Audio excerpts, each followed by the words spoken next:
गौतम बुद्ध से एक शिष्य ने पूछा, गुरुदेव, मौत के बाद क्या होता है? आत्मा के साथ क्या किया जाता है? बुद्ध ने एक तीर के जरिए शिष्य को दिया उत्तर।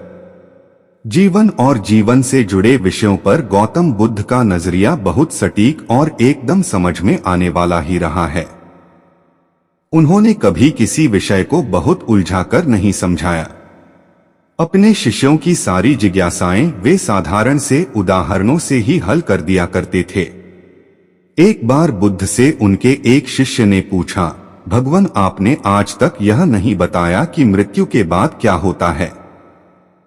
उसकी बात सुनकर बुद्ध मुस्कुराए। फिर उन्होंने उससे पूछा, पहले मेरी एक बात का जवाब दो। अगर कोई कहीं जा रहा हो और अचानक कहीं से आकर उसके शरीर में एक जहर भरा तीर लग जाए तो उसे क्या करना चाहिए? पहले शरीर में घुसे तीर को हटाना ठीक रहेगा या फिर देखना कि बाण किधर से आया है और किसे लक्ष्य कर मारा गया है? शिष्य ने कहा, पहले तो शरीर में घुसे तीर को तुरंत निकालना चाहिए, नहीं तो जहर पूरे शरीर में फैल जाएगा।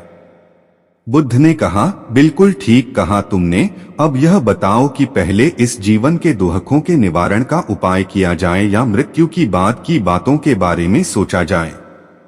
जो हमारे वश में है ही नहीं, उसका विचार ही क्यों करना? किसकी मृत्यु कब आएगी, ये सिर्फ परमात्मा जानता है। मनुष्य के हाथ में सिर्फ कर्म करना है। उसे उन विषयों के बारे में सोचकर वक्त बर्बाद करना ही नहीं चाहिए जो बातें उसके हाथ में हैं ही नहीं। उसे सिर्फ उन बातों के बारे में सोचना चाहिए जो वो कर सकता है। शिष्य अब समझ चुका था और उसकी जिज्ञासा शांत हो गई। कहानी से सीख, मोरल ऑफ स्टोरी, इंसान को उन बातों के बारे में सोचकर समय नहीं गंवाना चाहिए जिन पर उसका कोई जोर ना हो।